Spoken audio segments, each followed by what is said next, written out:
speak about choices and decisions, and sometimes we make bad decisions, or maybe we make decisions based on the moment of what's going on. And I wanted to talk about grief and complicated grief. And that is that sometimes when you're dealing with complicated grief in regards to drug addicts and narcissists and all of the craziness that they produce when they are alive, and then what they have produced after they're dead, because of all of the impact that then becomes, visible after the shakedown, meaning after their death, all these other issues become found, and it creates additional stress and problems, and most of those things relate to finances. And so it's complicated grief in the sense that I wish that I could just look at the beauty of who my fiance was and just see him for all of the good of who he was. But it's very difficult to do that when there are so many variables of his disease, the drug addiction, the narcissism, the insanity of him being so demon possessed and so crazy, that there are then certain people in my life that I needed to remove myself from, not because they were actually the problem, but because of having a memory of them or a physical connection with them at that particular time in my grieving was too much for me. Because every time I talked to that person would continue to remind me or replay back to me all the things that my fiance had done or what they had created, and then it just kept me stuck in this past pattern of not being able to move forward. And it doesn't mean that I didn't love my friends, because I did, but I also had to protect my own peace of mind from rehashing things when I was trying to move forward and not be thinking about my fiance who died every single day of the year. I just wanted to have a day of peace where I didn't have to think about him or any of the impact that he made on me. And as a result of that, that means that certain people I blocked and certain people I didn't want to talk to, because I needed to preserve my own sanity in moving forward, as opposed to maintaining communication with certain people that were going to constantly be triggering me just by the nature of the fact that they knew me for that period, and because they knew the history very well of me and my fiance and my family and all the challenges that we went through because of my fiance's drug addiction and narcissism. It's like that person was constantly mirroring to me that I didn't want to be reminded. Like, I was trying to move into a place of healing, and it was like that person was ripping off my Band-Aid, and they didn't mean to.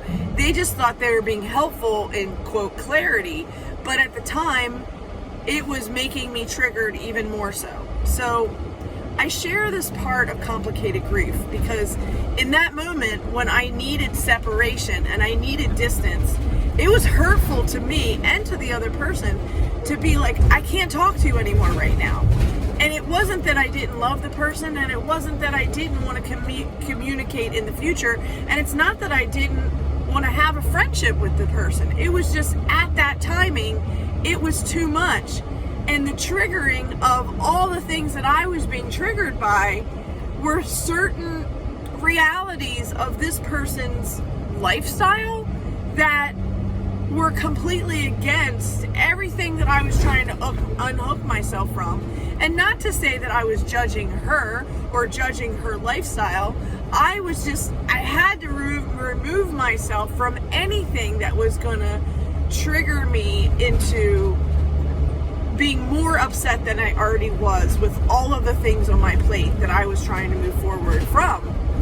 Because a drug addict and active addiction is most certainly a three-ring circus, and what they do to your finances and what they do to your mind and your mental state and your intellectual state and everything else, it's like my process is that I had to train my mind to, any time that I had a positive experience of my fiance, I had to tell my mind, you're not allowed to have a positive experience, because if you do, you're going to go into a state of remorse and more grief, when I was trying to push past that grief and get into a state of action to take responsibility for my personal life again. And I couldn't do that if I was constantly in this crying state of grief. So as a result, some people in the quote NA community, and some people that I've known for many, many years as very, very good friends, I needed to remove myself and unhook myself from those people for a duration of time so that I could then move forward in my life, because every time I talked to them, they were taking me back in the past, and I wanted to move in today and move forward. I didn't want to live in the past. So again, timing has its timing, and right now my dad's in the hospital again, and I'm trying to do all the things that I need to do to advocate for myself, advocate for him, and at the same time, one of my friends is an expert in cancer. One of my friends is an expert in medical terminology, and I would really like to be able to open up that communication with her again, but we have this rift in our past because of me needing to create separation at that time. And now I need her back in my life because she has this certain information that would be helpful to counsel me through for the phase that I'm in right now. And it's an imposition for me to just ignite that relationship up again. And this is where forgiveness comes in.